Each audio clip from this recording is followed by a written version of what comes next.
영적인 것 같지만 세상적인 지혜에 대해서 말씀하고 있습니다.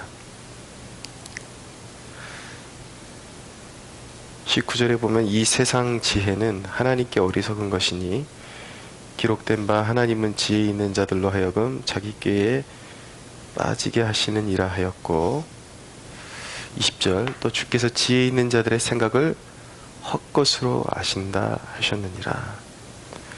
21절 그런즉 누구든지 사람을 자랑하지 말라 라고 말씀합니다. 자, 신앙을 이해하는 데 있어서 세상적인 가치, 세상적인 기준으로 자꾸 이해하려고 그러는 사람들이 있습니다.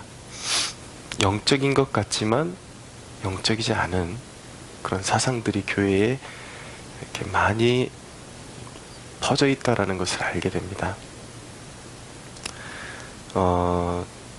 우리가 이 아침에 음주에 대한 문제를 한번 다시 좀 생각해 보는 시간을 가지려고 합니다. 음주 문화를 어떻게 볼 것이냐. 왜냐하면 제가 페이스북 활동을 하면서 이렇게 음주에 대해서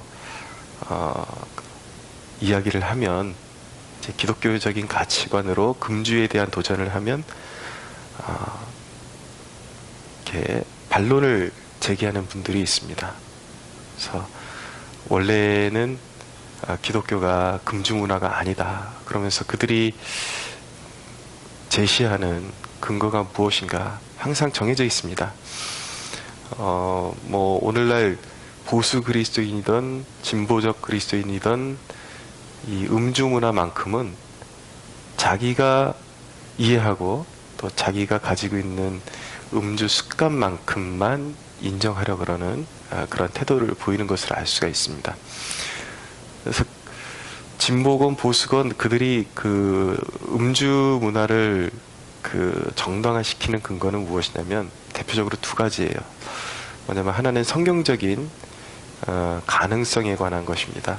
그러니까 그들의 그 지론은 성경 전체를 읽어봤을 때에 술을 딱히 그 절대 먹지 말아야 된다라는 그런 구절은 없다. 그러면서 음주가 가능한 것처럼 어느 정도는 열려 있다. 이렇게 성경적인 근거를 나름대로 제시하려고 그러는 것이죠. 또 한 가지는 무엇이냐면 특별히 우리나라의 이 금주 문화가 자리 잡게 된 그 배경을 그 주장하는 것입니다. 뭐냐면 선교사들이 이 땅에 와서 그 우리나라 그 백성들의 그런 영적인 상태가 너무 어둡고 술과 도박에 임박혀 있는 그런 모습들을 보면서 금주령을 내릴 수밖에 없었다라는 것을 근거로 제시를 하고 있죠. 자, 가능성의 문제로 따져보자면 비단 음주 문제뿐만 아니라 성경에 더 많은 우리 인생에서 접할 수 있는 주제들이 가능성이 열려 있다라고 말할 수도 있을 것입니다. 노예를 해방하는 문제에 이런 종을 둬도 되느냐 안 되느냐, 미국에 이제 이 문제 가지고 남북 전쟁이 일어날 정도로 그렇게 대립이 심했는데, 성경에 보면은 그 오네시모 같은 그런 종들을 이렇게 바울이 자유케 해줄 것을 그 이야기하기도 하지만 전체에 봤을 때 그럼 종의 제도를 폐지하라고 말씀하는 구절이 있는가? 신약 성경에 그런 것은 찾아볼 수 없습니다. 가능성으로 논하자 그러면 우리가 세상에서 즐길 수 있는 그 많은 것들에 대해서 가능성이 열려 있는 것이죠. 그러나 왜 우리가 종을 폐지하고 노예제도를 폐지하는 것입니까? 그것이 그냥 성경의 어떤 한 구절을 따져서 얻어내는 그런 진리가 아니라 성경 전체의 하나님의 성품을 우리가 이해하고 그 구원 스토리의 그 종착점이 인류의 그런 죄악에 종된 영혼들, 그리고 어둠에 매여 있는 그런 노예들을 풀어서 자유케 하는 것이, 인간을 인간답게 하나님이 지으신 하나님의 형상을 참으로 회복하는데 최종적인 목적이 있기 때문에 노예 제도는 하나님의 성품과 맞지 않다. 하나님이 원하시는 것은 인간의 그 참된 형상을 찾아주는 곳이다. 그래서 우리가 노예를 해방시키고 종들을 두지 않는 것이죠. 그렇게 되는 것이죠. 가능성을 따지자 그러면 뭐 우리가 세상에서 우리의 그런 어떤 아직 버리지 못하는 그런 습관들을 합리화시킬 수 있는 가능성의 문은 더 많은 주제들이 열려 있습니다. 청년들이 혼전의 그런 어떤 동거하는 문제, 구약 성경의 그런 어떤 배경에서 이해하자면 그냥 책임만 지고 질 수 있다면 가능성이 열려 있다라고 말할 수도 있어요. 근데 우리가 가능성을 쫓아가는 존재들이냐, 영적인 이상을 쫓아가는 존재들이냐, 이 문제를 우리가 잘 생각해 봐야 하는 것입니다. 여러분, 가능성을 쫓아가는 사람들의 열매를 보십시오. 우리가 인간적으로 이해하고 그런 어떤 그냥 얄팍한 역사적인 그런 배경에서 이런 문제를 이해하려고 그럴 때에 그 가능성이 열려 있다라는 데서 머무르는 사람들이 취할 수 있는 열매를 보자고요. 그것은 무엇이냐면, 여러분, 음주를 허용하고 결국은 이것을 어떤 영적인 이해가 결여된 상태에서 그냥 배경적인 가능성의 그런 바운더리 안에서 이해하고 술을 마셨을 때에 그들이 얻는 열매는 어떤 영적인 부요함과 풍성함과 이런 것들하고는 거리가 먼 거예요. 그냥 그 가능성에 머무르는 사람들의 열매는 정신이 몽롱해지고 항상 판단력이 흐려지고 그것 이상의 열매는 없어요.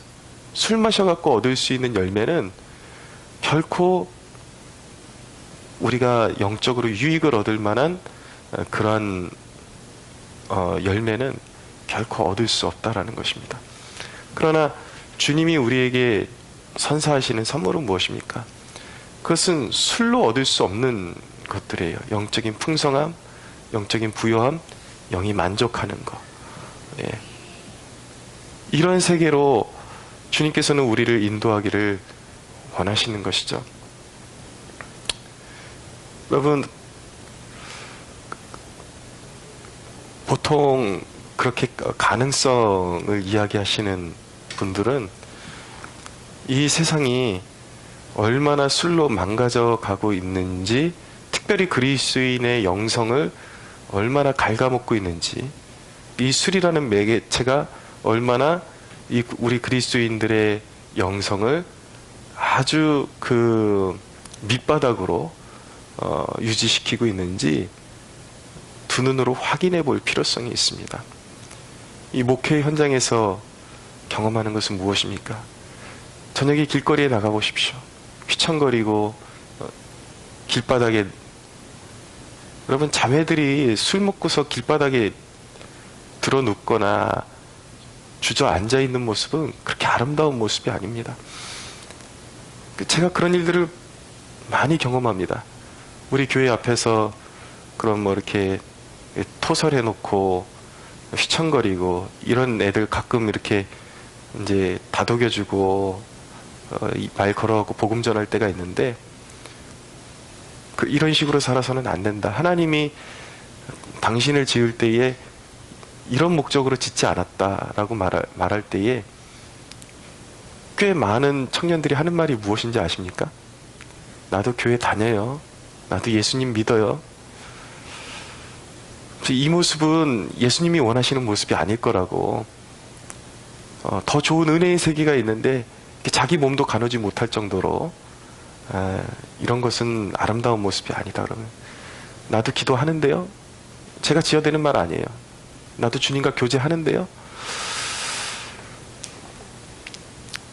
모르겠어요. 기도를 아예 안 한다고 제가 그렇게 기도한다는 사람을 안 한다라고 제가 못 박아서 정죄할 수는 없지만 그 모습 자체로는 주님과의 교제가 일어나고 마찰이 일어나는 상태라고 결코 그 누구도 말할 수가 없는 것입니다. 여러분, 사람들은 그래, 취하지만 않으면 되지 않을 거 아니냐. 근데 제가 경험해봤던, 제가 술을 안 마셨던 사람 같으면은 그 사람들의 말을 이해하려고 했겠죠. 제가 술을 마셔본 사람이기 때문에 알 수가 있고, 제 주변에 있는 사람들, 또 지금 이 목회를 하면서 술 마시는 사람들하고 이야기를 나눠보면 한두 잔이 들어가면 다 얼굴이 빨개져가지고 어느 정도 다 몽롱해집니다. 혀도 좀 이렇게 제 기능을 못하고, 한결같이 하는 말이 무엇인지 아십니까? 나는 괜찮다 그래요. 나는 술 같은 거 안 취한다고. 100% 그런 소리 합니다. 자기 생각과 실제적인 인체 기관이 겪는 변화는 상당히 다르다라는 것이죠. 그리고 문제는 무엇이냐면 영향력에 관한 것인데, 이렇게 주님이 우리에게 원하시는 것은 온전함이에요. 우리의 기준을 낮추기를 원하지 않으세요. 가장 하나님과의 이상적인 관계 속으로 들어오기를 원하시는데, 이렇게 합리적으로 술을 마시고 또 세상 것들을 소유한 사람들의 특징은 무엇이냐면, 세상 것들을 즐기는 사람들 특징은 무엇이냐면, 다른 사람들에게까지 조언을 할 때에 그 정도면 된다, 뭐 그렇게까지 하냐, 자기 수준에서 사람을 케어를 한다라는 것이죠. 그럼 설령 자기 자신은 그런 어떤 술을 조금 통제할 수 있는 기능이 있을지는 모르겠지만, 술이라는 특성 자체가 더 많은 사람들이 소수의 사람들만큼 통제하거나 그것을 활용할 수 있는 기능은 떨어진다라는 것이죠. 부모가 그런 술 마시는 습관이 있는 것이 믿음이 있는 자녀들에게 그대로 이제 대물림이 됐을 때에, 때로는 믿음이 아직 형성되지 않은 사람들이 어떤 누군가, 자기가 이렇게 그래도 믿음의 선배라고 생각하는 사람이 술을 용인하는 모습을 봤을 때에 그들의 인생이 하나님을 더 추구하는 것이 아니라 술에서 오는 즐거움을 더 추구하게 되거나 몸을 가누지 못하는 그러한 죄 가운데 빠지게 된다면, 그것은 누구의 책임인가? 그것은 그런 조언을 해준 사람들의 책임인 거예요.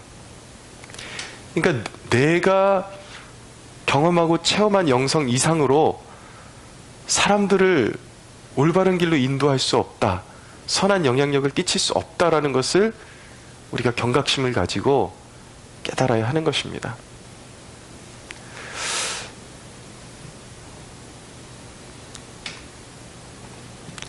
우리가 이 술 문제를 이해할 때에 정말 이게 가능성이 문제인가? 우리가 성경적으로 심히 깊이 고민해 볼 문제입니다. 그래요, 맞아요. 가능성의 문제로 따지자면 그들의 말이 맞을 수 있어요. 예. 성경이 아예 그 부분에 대해서 못 박아서 이야기하지 않는 것처럼 보일 수도 있지만, 아까도 말씀드린 것처럼 성경 전체가 우리를 이끌어가는 것은 영적인 온전함에 우리를 도전하게끔 우리를 이끌고 있는 것입니다. 우리에게 술로 얻어지는 즐거움보다 성경은 분명히 성령께로부터 얻어지는 영적인 만족, 즐거움, 기쁨, 그것을 맛보고 누리기를 원하시는 것이 하나님의 마음인 것입니다. 할렐루야. 여러분 보십시오. 사람들은 술 마시면서도 얼마든지 신앙생활을 영위할 수 있다라고 이야기하지만, 그리고 그 사람들은 이야기합니다. 과거에 우리가 금주령을 내릴 수밖에 없었던 그 문화의 이해는 우리 조상들이 너무나도 술을 많이 마시는 상태에서 그것이 문제가 될 수 있었기 때문에 그랬다 그러는데, 그 사회적인 문제가 심각했기 때문에. 자, 그게 얼마나 모순인지 오늘날 뭐 통계 자료를 가져올 필요도 없습니다. 수많은 살인사건, 부모가 아이를 쳐 죽이고, 강간, 음란, 이 모든 그런 사건들의 그 배후에 뭐가 있는지 아십니까, 여전히? 지금 이 세상을 제일 망치는 중요 매개체는 여전히 술입니다. 시대가 변했다고 변한 것은 아무것도 없습니다. 그대로 술이에요.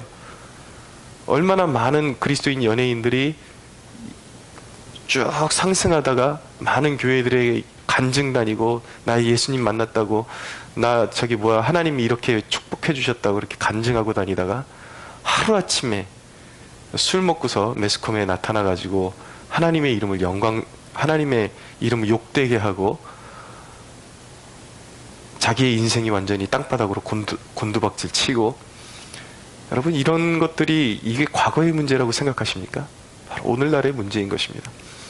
근데 과연 하나님이 하시는 일이 우리로 하여금 그렇게 세상의 술 한잔의 즐거움에 머무르게 하시는 것이 하나님의 일인가? 절대 그렇지 않다라는 것입니다. 필리핀에 복싱 영웅이 있죠. 파키아오라는 그 사람. 이 사람이 언젠가 우리나라에 와서 이렇게 주님을 만난 그런 스토리들을 간증하는 이야기들을 들었습니다.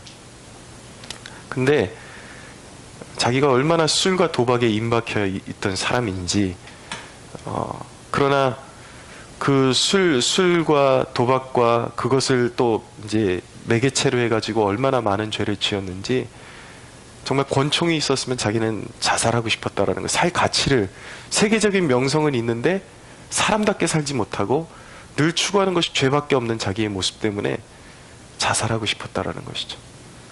근데 어느 날 예수님이 자기에게 오신 것을 알게 되었고 복음을 깨닫게 되는 순간, 제일 먼저 끊어진 것이 무엇인가? 제일 먼저 쳐다보기도 싫고, 그것이 내 인생을 가장 죄 가운데 머무르게 만들었었고, 제일 싫어졌던 것이 무엇인가? 술과 도박이었다라는 거예요. 예수님을 인격적으로 만난 사람들의 이야기를 우리는 주의를 기울여야 되는 거예요. 책 몇 권 읽고 사회적인 그런 통계, 수치 이런 거 들이대고 이런 것이 중요한 것이 아니라, 우리는 역사 가운데 하나님의 말씀을 인격적으로 체험하고 지금 이 순간 성령의 임재를 경험하고 있는 사람들의 이야기를 들어야 되는 거예요. 저는 그렇습니다. 목사기 때문에 술 안 마시고 어떤 것을 절제하는 것이 아니라, 제가 그것을 안 하는 이유는 저도 과거에 했었어요. 그러나 안 하는 이유는 무엇인가? 내가 목사이기 때문이 아니라, 물론 그런 족쇄도 있지만 그것이 아니라, 저는 어떤 신앙의 주제를 제가 배워나가는 기준은 무엇인가? 이것이 한간에 알려진 사람들의 통념을 보고서 제가 그것이 진리인지 아닌지를 구별하는 것이 아니에요. 이 어떤 주제를 논할 때 이 주제를 통해서 가장 영적인 이상적이 있는 사람들의 말이 무엇인가? 그들이 경험하는 영적인 혜택과 축복은 무엇인가?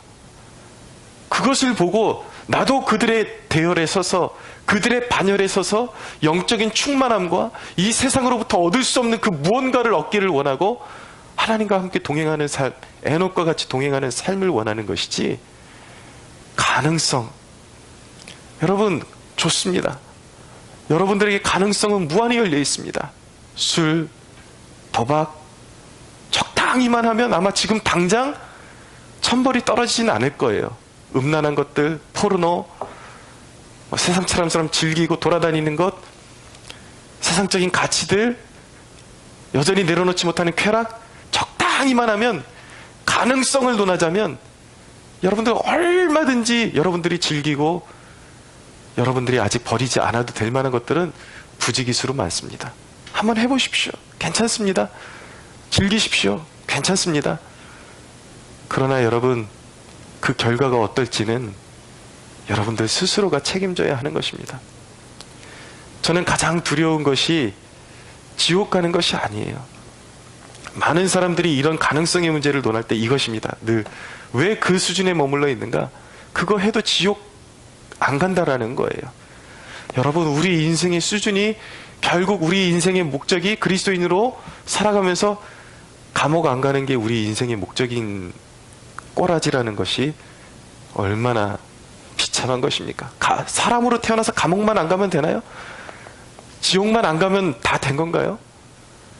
인간으로 태어나서 이상적인 삶이 있는 것이죠. 우리가 바라야 될 높은 가치가 있는 것이죠. 우리 그리스도인이 그리스도인으로 태어나서 결국 꿈이 지옥에 안 가는 것, 이가 한 가지라면 얼마나 불쌍한 영혼입니까? 제가 두려워하는 것은 지옥 가는 것이 아니에요. 그것은 이미 그리스도 안에서 지나갔습니다. 제가 두려워하는 것은 그것이에요.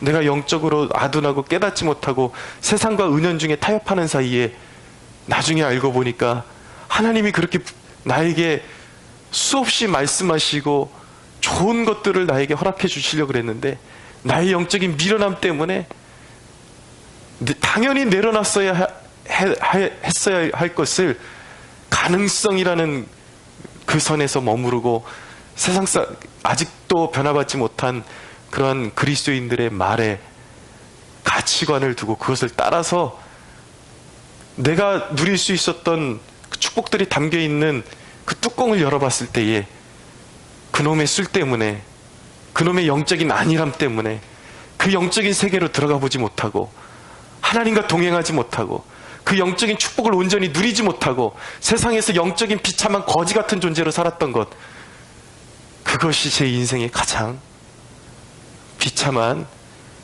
주제로 남지 않을까. 그것이 가장 두려운 것입니다. 여러분, 왜 우리 그리스도인들의 비참함이 무엇입니까? 무엇인지 아십니까?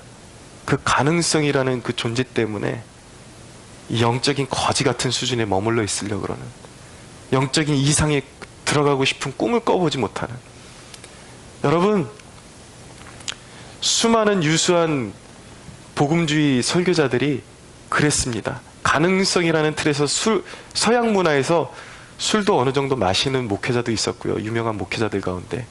그리고 파이프 담배 같은 거 피고, 담배 필 수 있어요. 가능성 열려 있어요. 피고 싶으면 피라고요. 그러나 여러분들이 맛보지 못하는, 여러분들에게 부어지는 영적인 세계를 맛보지 못하는 것은 여러분들이 책임져야 하는 것입니다.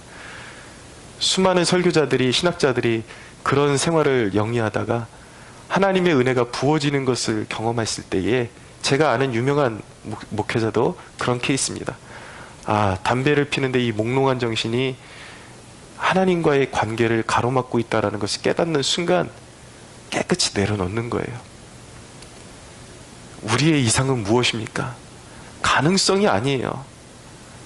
우리의 이상은 주님이 원하시는 온전함 가운데로 들어가는 것입니다. 할렐루야.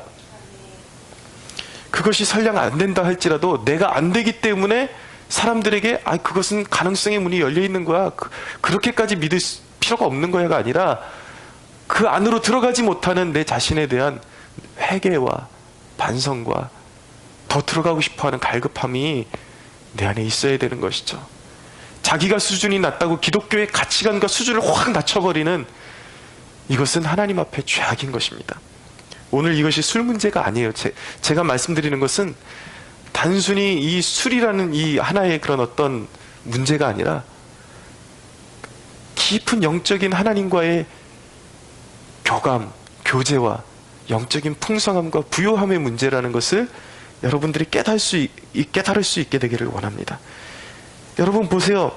17절을 보십시오. 16절, 17절. 너희가 하나님의 성전인 것과 하나님의 성령이 너희 안에 계시는 것을 알지 못하느냐. 누구든지 하나님의 성전을 더럽히면 하나님이 그 사람을 멸하시리라. 지금 제가 말씀드리는 이 주제 문제가 습관의 문제, 관습의 문제, 술의 문제, 이 세상적인 그런 지식의 문제가 아니에요. 성전의 문제라고요. 저와 여러분을 하나님이 부르시는 순간 성전 삼아 주셨어요. 하나님의 성전은 어떤 곳이에요? 성전은 하나님의 임재, 영광이 있는 곳입니다. 예배가 일어나는 곳이에요. 예배가 일어나는 곳에 세상의 더러운 것과 하나님이 주시는 만족이 함께 들어올 수 없어요. 하나만 선택해야 되는 거예요. 성전을 더럽히든지, 하나님의 성전은 세상의 더러운 가치관이 들어오는 순간부터 그 거룩함도 파손되는 것입니다.